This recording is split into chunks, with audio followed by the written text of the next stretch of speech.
سامعین محترم، میرے عزیز دوستوں، بزرگوں، نوجوان ساتھیوں، میں حضرات کے سامنے قرآن مجید فرقان حمید کی چند آیات اور نبی علیہ السلام کے فرامین میں سے چند حدیثیں پڑھی ہیں۔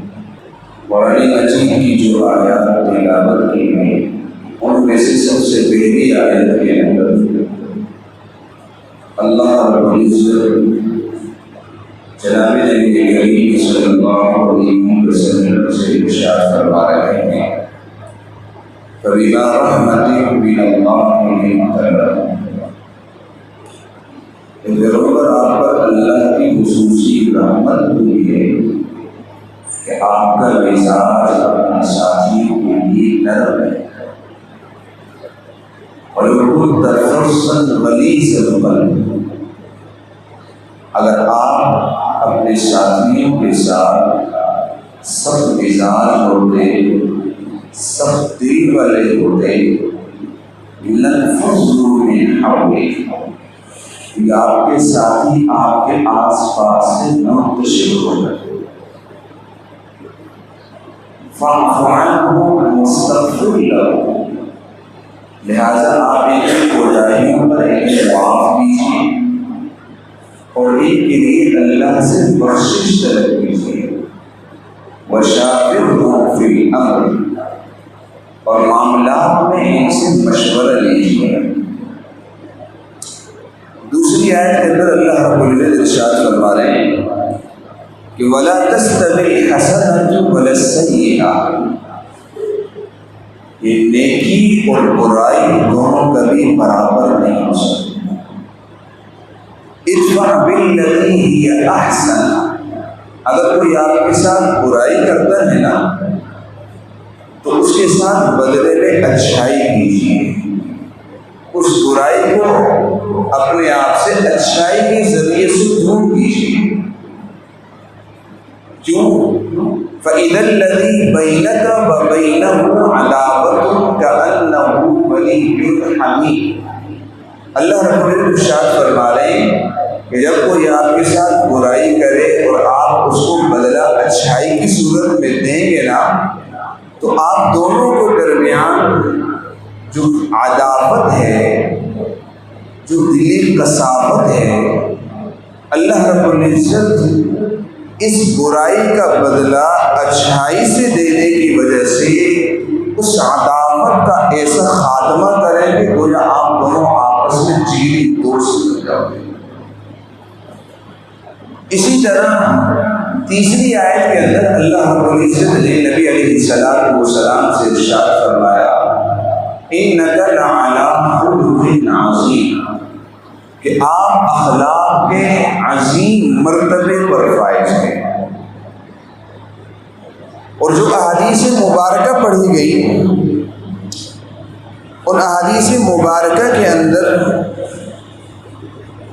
حضرت نواس بن سمعان رضی اللہ تعالی عنہ یہ صحابی رسول ہیں، یہ فرماتے ہیں کہ حضور علیہ السلام سے سوال کیا گیا کہ نیکی کسے کہتے ہیں اور گناہ کسے کہتے ہیں؟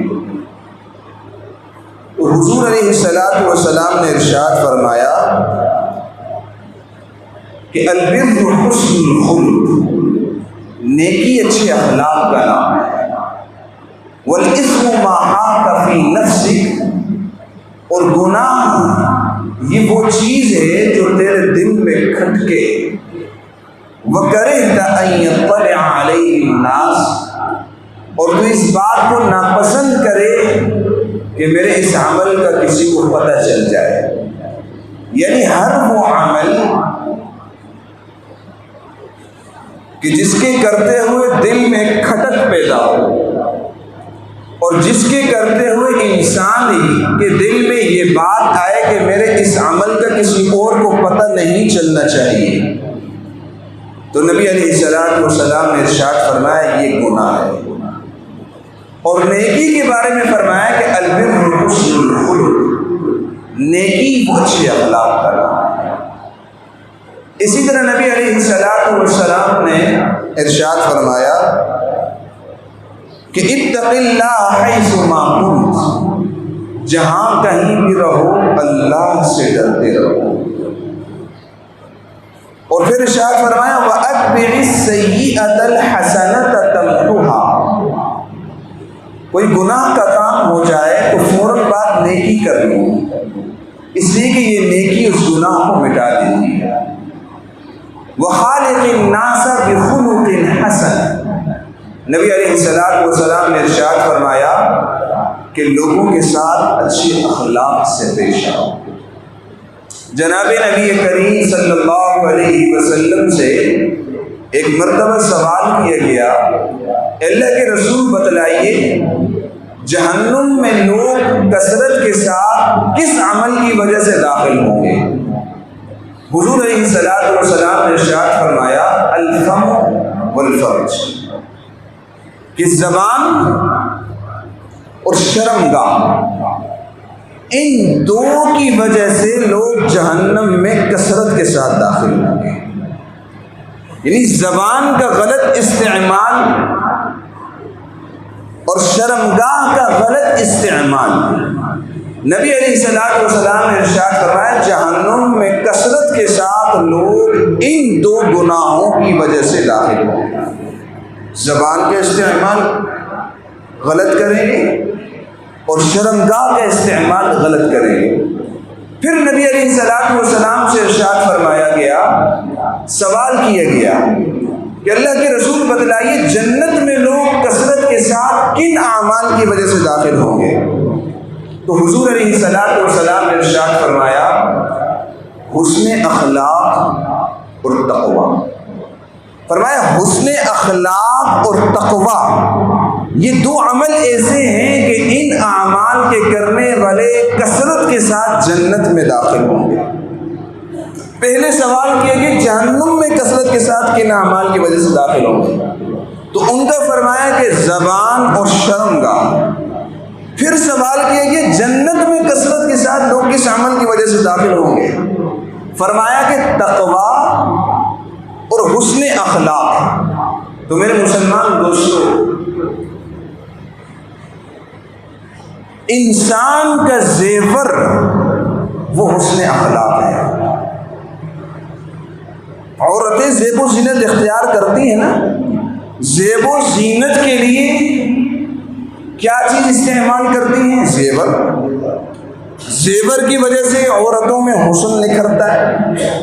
میرے مسلمان دوستوں، زیور کی وجہ سے ظاہری حسن نکھرتا ہوگا، میک اپ کی وجہ سے ظاہری حسن نکھرتا ہوگا، اچھے کپڑے پہن لینے سے ظاہری حسن پیدا ہوتا ہوگا، لیکن جو اصل حسن ہے، جس حسن کا ہم سے مطالبہ ہے، جو اصل ایک مسلمان اور ایک کامل انسان کا زیور ہے، میرے مسلمان دوستوں، اس کا جواب حسن اخلاق ہے۔ اس کا جواب صرف حسن اخلاق ہے کہ حسن اخلاق یہ سب سے بہترین زیور ہے۔ نبی علیہ السلام نے ایک موقع پر 3 قسم کے لوگوں کے لیے جنت میں محل کی ضمانت لی ہے۔ 3 قسم کے لوگوں کے لیے جنت میں محل کی ضمانت لی ہے۔ نبی علیہ السلام نے ارشاد فرمایا کہ میں جنت کے اطراف میں اس شخص کے لیے محل کی ضمانت لیتا ہوں جو شخص باوجود حق پر ہونے کے اپنے آپ کو جھگڑے سے دور کر لے۔ جو شخص باوجود حق پر ہونے کے اپنے آپ کو جھگڑے سے دور کر لے، فرمایا میں ایسے شخص کے لیے جنت کے اطراف میں محل کی ضمانت لیتا ہوں۔ اسی طرح نبی علیہ السلام نے ارشاد فرمایا میں اس شخص کے لیے جنت کے وسط میں، جنت کے درمیان میں محل کی ضمانت لیتا ہوں جو اپنے آپ کو جھوٹ سے بچاتا ہو، اگرچہ مذاق ہی میں کیوں نہ ہو۔ ہم لوگ یہ سمجھتے ہیں کہ مذاق مذاق میں جھوٹ کی اجازت ہے، حالانکہ جھوٹ کی اجازت نہیں ہے، وہ مذاق ہو یا سیریس ہو۔ تو نبی علیہ الصلوۃ والسلام ارشاد فرما رہے ہیں کہ میں اس شخص کے لیے جنت کے وسط میں، جنت کے درمیان میں محل کی ضمانت لیتا ہوں جو اپنے آپ کو جھوٹ سے بچاتا ہو، اگرچہ مذاق میں ہی کیوں نہ ہو۔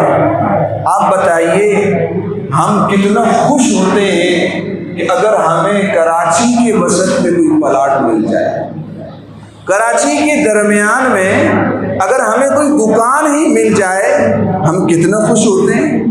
کوئی ڈیفینس میں ہمیں بنگلہ گفٹ کر دے، ہم تو ساری زندگی کے لیے اس کے غلام ہو جائیں گے۔ کوئی ڈیفینس کو گولی ماری حضرت بھینس کالونی میں اگر آپ کو کوئی ایک دکان گفٹ کر دے نا، میری طرف سے یہ گفٹ ہے آپ کو، ساری زندگی آپ اس کا یہ احسان نہیں بھولیں گے۔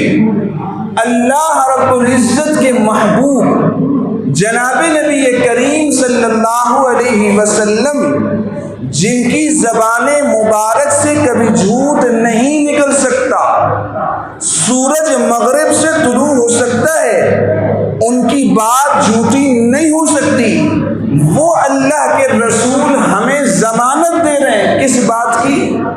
سچ بولو، جنت کے وسط میں پلاٹ نہیں، چھوٹی سی دکان نہیں، محل کی ضمانت دیتا۔ اور صرف یہ نہیں، تیسرے نمبر پر جس مقصد کے لیے میں نے یہ حدیث سنائی، جو میرا موضوع ہے، نبی علیہ الصلوۃ والسلام نے ارشاد فرمایا میں جنت کے اعلیٰ ترین حصے کے اندر اس شخص کے لیے محل کی ضمانت دیتا ہوں جس کے اخلاق بہترین ہوں، جس کے اخلاق بہترین ہوں گے۔ فرمایا نبی علیہ الصلوۃ والسلام نے میں اس شخص کے لیے جنت کے اعلیٰ درجے کے اندر محل کی ضمانت دیتا ہوں۔ یہ اچھے اخلاق ہیں کیا چیز؟ مسکرا دینا، خندے پیشانی سے مل لینا، یا میٹھے بول بول لینا، یہ اچھے اخلاق ہیں، یہ حسن اخلاق ہیں۔ میٹھے بول بول لینا حسن اخلاق نہیں، مسکرا کر مل لینا یہ حسن اخلاق نہیں۔ میٹھے بول تو وہ بھی بولتا ہے، آپ اگر یہاں سے کراچی سے جہاز میں سوار ہو، آپ نے 10,000 کا ٹکٹ لیے لاہور کا، آپ کے ساتھ دوسرا سوار ہوا اسلام آباد جانا ہے، اس نے 20,000 کا ٹکٹ لیا ہے، وہ ایئر ہوسٹس آئے گی، آپ سے مسکرا مسکرا کر باتیں کرے گی، میٹھے بول بولے گی، تو کیا حسن اخلاق ہے؟ نہیں، یہ ٹریننگ ہے۔ یہ کیا ہے؟ یہ آپ کے 10,000 کا بدلہ ہے، آپ کو یہ آپ کے 20,000 کا بدلہ ہے۔ آپ دکان پر جاتے ہیں کپڑے والے کے پاس، بھائی مجھے کپڑا چاہیے، وہ آپ سے مسکرا مسکرا کر کہتا ہے، ساری دکان کے کپڑے اتارتا ہے، لیکن آپ آخر میں کچھ نہ لیں اور نکل جائیں نا، کہتے ہیں سوٹ ایک نہیں لینا ہوتا اور کپڑے سارے اتروا دیتے ہیں۔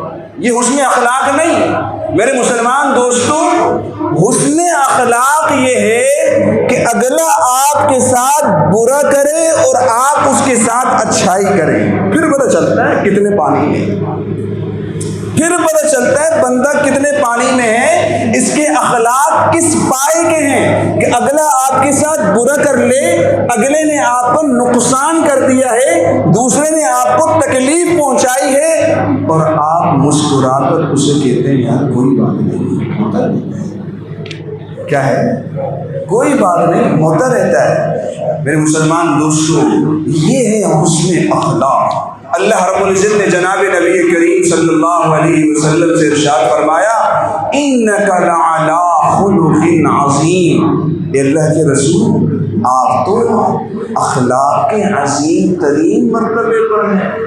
اخلاق کی 3 قسمیں، اخلاق کریمانہ، اخلاق حسنہ، اخلاق عظیمہ۔ اخلاق کریمانہ کیا ہے؟ کوئی آپ کو تھپڑ مارتا ہے، آپ بھی اسے تھپڑ مار دیں، تھپڑ کا بدلہ تھپڑ، یہ اخلاق کریمانہ ہے۔ کسی نے آپ کا 100 روپے کا نقصان کیا، آپ نے اس سے 100 روپے تاوان لے لیے، یہ اخلاق کریمانہ ہے۔ اخلاق حسنہ کیا ہے؟ کسی نے آپ کو نقصان پہنچایا، آپ نے اسے معاف کر دیا۔ کسی نے آپ کو نقصان پہنچایا، آپ نے اس کو، یہ اخلاق حسنہ ہے۔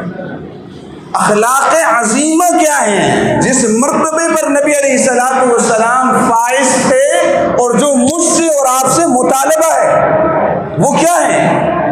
وہ یہ ہے کہ کوئی آپ کو نقصان پہنچائے، آپ اسے فائدہ پہنچاؤ۔ کوئی آپ کو نقصان پہنچائے، آپ اسے فائدہ پہنچاؤ۔ کوئی آپ سے رشتہ توڑے، آپ اسے رشتہ جوڑو۔ یہ اخلاق عظیمانہ ہیں، اور ان اخلاق کا مطالبہ ہے مجھ سے اور آپ سے، اور یہی اخلاق تھے جناب نبی کریم صلی اللہ علیہ وسلم کے۔ نبی علیہ الصلوۃ والسلام کے اخلاق کیا تھے؟ حضرت انس بن مالک رضی اللہ تعالیٰ عنہ ارشاد فرماتے ہیں، ایک موقع پر نبی علیہ الصلوۃ والسلام تشریف فرما ہے اور جہاد سے جو مال غنیمت آیا ہے وہ تقسیم کر رہے ہیں۔ تقسیم کرتے کرتے ایک دیہاتی آ گیا، اعرابی، آ کر نبی علیہ الصلوۃ والسلام کے پیچھے بیٹھا، اور نبی علیہ الصلوۃ والسلام کے کندھے مبارک پر ایک چادر تھی، اور اس چادر پر کڑھائی ہوئی تھی۔ کڑھائی تو جانتے ہیں؟ تو جب نبی علیہ الصلوۃ والسلام وہ جو جہاد کا جو مال غنیمت تھا وہ تقسیم کر کے تقریباً فارغ ہونے ہی والے تھے کہ اس اعرابی نے وہ چادر پکڑی اور زور سے اپنی طرف کھینچی،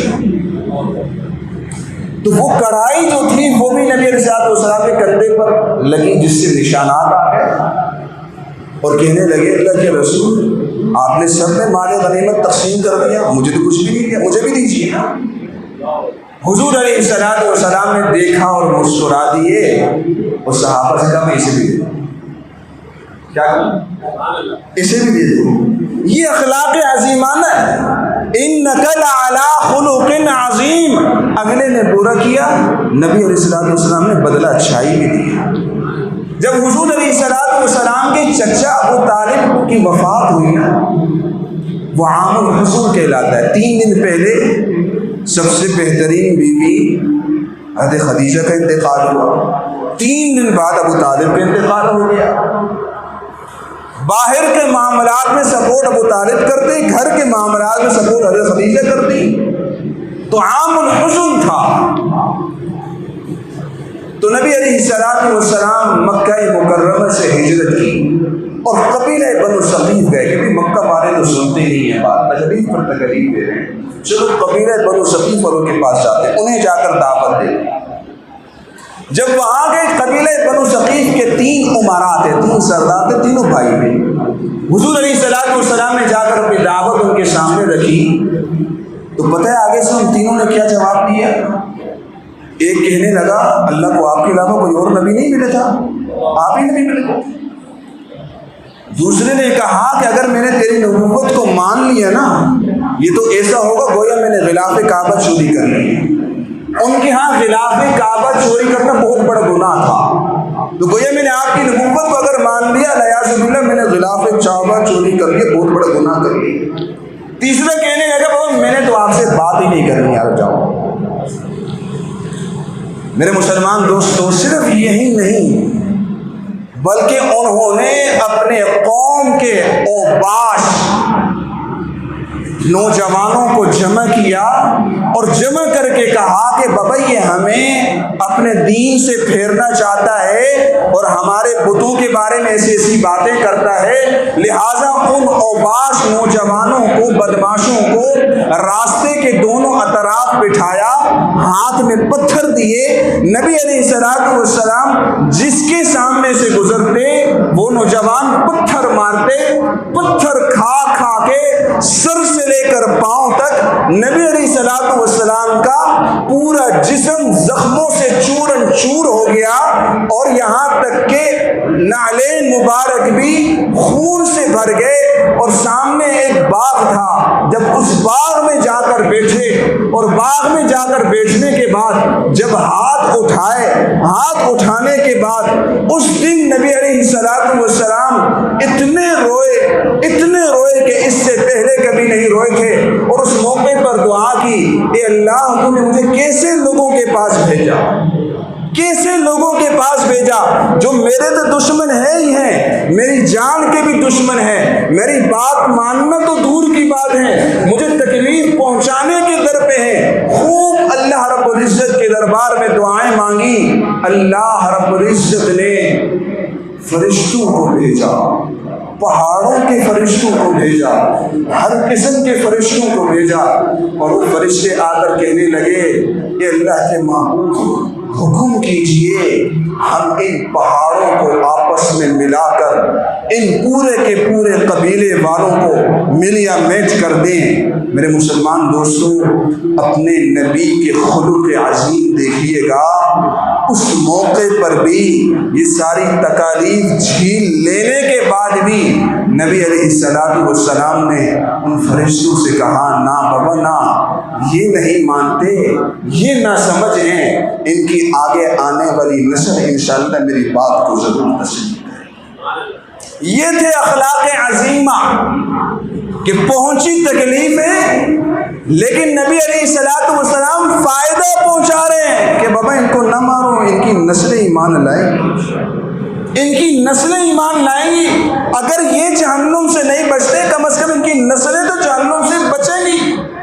میرے مسلمان دوستو، آج اگر ہمارے معاشرے میں بدامنی ہے، آج اگر ہمارے معاشرے میں نفس نفسی کا عالم ہے، آج اگر ہمارے معاشرے میں ایک مسلمان دوسرے مسلمان کا خون چوسنے کے لیے تیار ہے، تو میرے مسلمان دوستو بنیادی وجہ میں بتا دوں تو وہ یہ ہے کہ ہم نے اپنے نبی والے اخلاق کو چھوڑ دیا، ہم نے اپنے نبی والے اخلاق کو چھوڑ دیا ہے۔ آپ نبی علیہ السلام کی بعثت کا زمانہ اٹھا کر دیکھ لیجئے، جب نبی علیہ السلام کو نبوت سے نوازا گیا تھا، اس وقت جو معاشرہ تھا، ایسا معاشرہ نہ اس سے پہلے وجود میں آیا نہ اس کے بعد وجود میں آئے گا، جو اپنی بیٹیوں کو زندہ زمین میں دفن کرتے، جو اپنی بیویوں پر ظلم کرتے، جو چھوٹی چھوٹی باتوں پر ہزار ہزار سال تک نسلیں کی نسلیں ختم کر جاتے۔